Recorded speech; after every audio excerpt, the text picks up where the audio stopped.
सत्संग जी, प्यार से बोलिए धन्यकार जी। आप सभी आनंदित रहें, खुशहाल रहें, भक्ति भरा जीवन व्यतीत करते रहें। इस शुभ भाव के साथ आज का विषय है चिंता से चिंतन की ओर।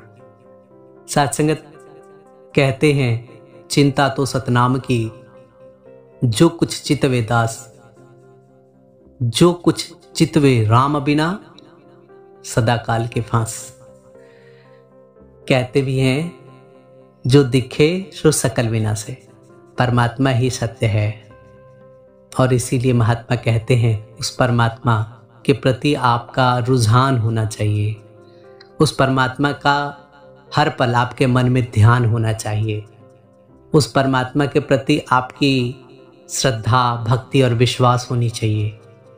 तब सत्संगत आपको दुनिया में चाहे जैसी भी अवस्था में आप रह रहे हैं, चिंतन के भाव ही बने रहते हैं। फिर चिंता नहीं होता, फिर ये बात नहीं आती ये तो मेरा था, ये अब मेरा क्यों नहीं है, या मुझे ऐसा क्यों नहीं मिला। क्योंकि सत्संगत, जब परमात्मा का ज्ञान जीवन में स्थापित हो जाता है सतगुरु के द्वारा, और ये पता चल जाता है कि हम शून्य हैं, परमात्मा विराट है, ये जब पता चल जाता है कि सब कुछ करने कराने वाला परमात्मा है, लाभ हानि, जन्म मरण, यश अपयश विधिहात, जब ये पता चल जाता है तो फिर मन में ग्लानि भी नहीं आती, मन में शिकवे शिकायत भी नहीं आते, मन में ये भी नहीं आता कि हम क्या पाए क्या खो दिए, और मन में ये भी नहीं आता कि हमने ऐसा क्यों नहीं पाया। सिर्फ और सिर्फ शुक्राने का भाव पनपते हैं कि परमात्मा आपकी कृपा है, आपने दुनिया के रंगमंच पे जिस अहम किरदार के लिए मुझे उतारा है, मैं वो किरदार निभा पाऊं, भक्ति का, प्रेम का, विश्वास का, श्रद्धा का, सहनशीलता का, नम्रता का, समदृष्टि का। ये जो रोल आपने दिया है, वो रोल मैं अपने किरदार के माध्यम से निभा पाऊं, ये बात समझ में आ जाती है। जीवन की हर बात तो तभी सार्थक होती है, सहज होती है और सरल होती है, जब हम ये बात समझ जाएं कि तेरे भाणे सर्वत का भला, कि तेरे कारण ही सारे संसार का भला हो सकता है। और ये प्रार्थनाएं भी करते हैं, सबका भला करो भगवान, सबका सब विधि हो कल्याण। तो सत्संगत, ये अवस्था भी बन जाए।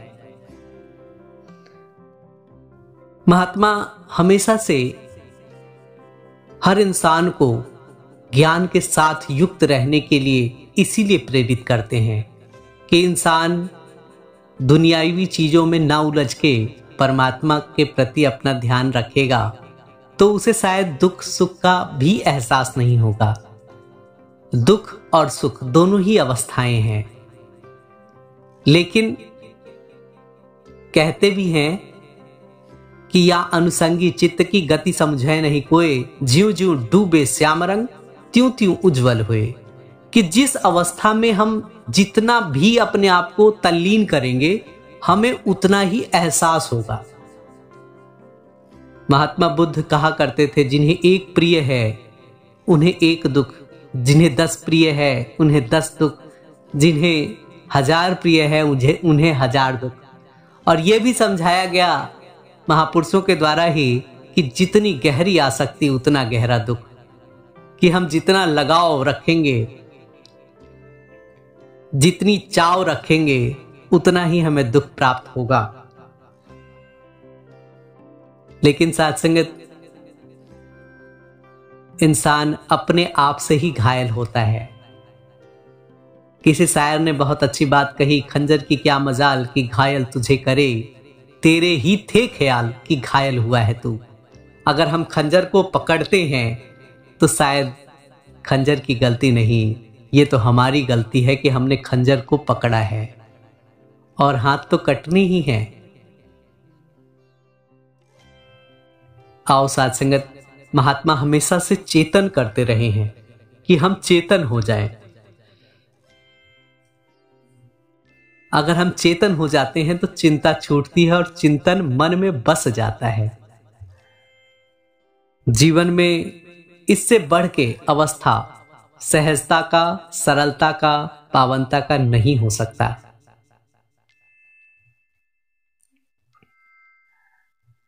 सिमरन, सेवा और सत्संग ये जीवन में चिंतन की दशा निर्धारित करते हैं।